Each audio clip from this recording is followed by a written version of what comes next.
And let not your heart be troubled. Our great, great, great American panel is next.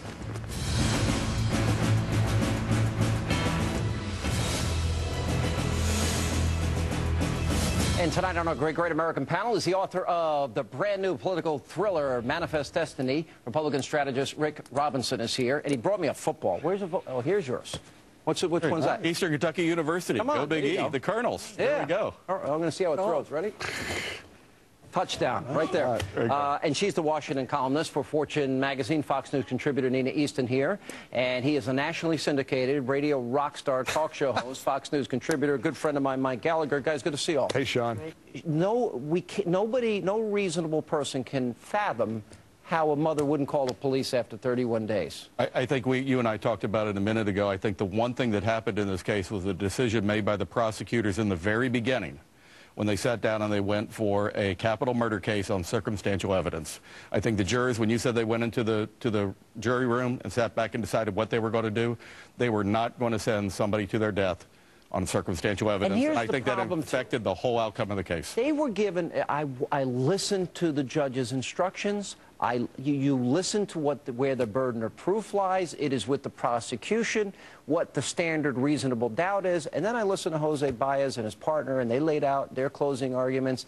And Mike, they impeached or contradicted and created doubt on every issue. Well, you want to convict her on her partying, the 31 days, and the lies. No, That's not guilt of murder. I want to convict her on the testimony of an overwhelming presence of chloroform in the car, of an overwhelming presence of a decomposed body.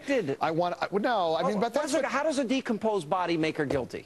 Well, because there was a dead body in the car. How many dead bodies did she have in the car? But you were making a great point off the air. I'd like you to make that. The one thing that I think is, you look at this case, this is the perfect case to look at in America where you really, really despise the verdict. But what you like is the process, because the process, in fact, shows that anybody out there who is accused can stand before a jury of their peers and be acquitted if they're wrongfully accused. See, Mike, you're shaking your head, but if somebody comes after you politically for your show, it's not. But you have the ability to be acquitted for that. I have a 2-year-old little granddaughter, Lily Denise, and I'm telling you what, I see her little face, and I think if that, God forbid, unthinkable would happen to her, I don't know how I could survive knowing that her murderer got away with it. They're not going to prosecute anybody. It's over. Like your guest said earlier, it's time to move on, but no justice for this. I don't like the idea of moving on. And the big question is she going to be able to profit from this? Or is it going to be like, which I think is probably more likely like O.J. Simpson, who became this really pathetic figure who ended up back in the criminal, a pariah, and ended up back in the criminal system. She wants to have a baby. I know. Yeah, that's a good thought. Social networking site that you really want to go to try and find that data. I'm more worried about her wanting to have a baby. I'm worried about the guy that would actually date her. Let me ask you this, because if they were at negligent homicide, I think they would have had me. In other words, if they didn't overreach, which prosecutors do all of the time, and in other words, here's the negligence. The negligence that says she didn't report it. That's and there's even a push now to have Kaylee's Law, which would mandate you have to report a missing child within 24 hours, which I don't think is necessarily a bad law, but I think most people would do that. Or the fact that she lied in obstructed justice in the case. I called a friend of mine who is a prosecutor today and talked to him about these types of cases. And he told me that when you sit and you do these, the one thing you have to sit and think about is going in on the first day of the jury. Is the jury going to somehow bond? If they're going to be there 3 weeks, they're going to get some familiarity with the person. And will they, in fact, convict in a capital case on circumstantial evidence? And he said more likely than not, when they would go into these cases, they would ask for life sentences, negligent homicide, some of these other areas, rather than go for capital murder. But Sean, you think she had something to do with it, right? I think I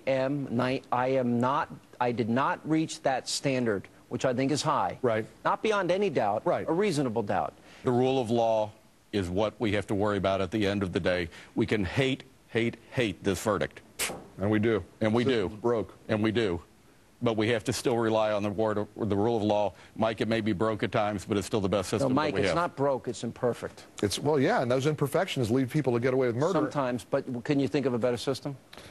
Professional jurors. No. Yes. No. Why? What pay people? The judges are professional. The bailiffs are professional. Why not professional that's juries? Not the answer. That's not the answer. a jury of our peers. It's a jury of our peers. That's a bad idea. You're all turning on me. That's a bad idea. Thank you. You hear that? Bad idea. Thank you, Sean. That's all great. right. Guys, thanks for being with us. Thanks, and, you know, I do hope we get justice for that little girl. You bet. That is all the time we have left this evening. Let not your heart be troubled. Greta's next, and we'll see you tomorrow night. Thanks for being with us.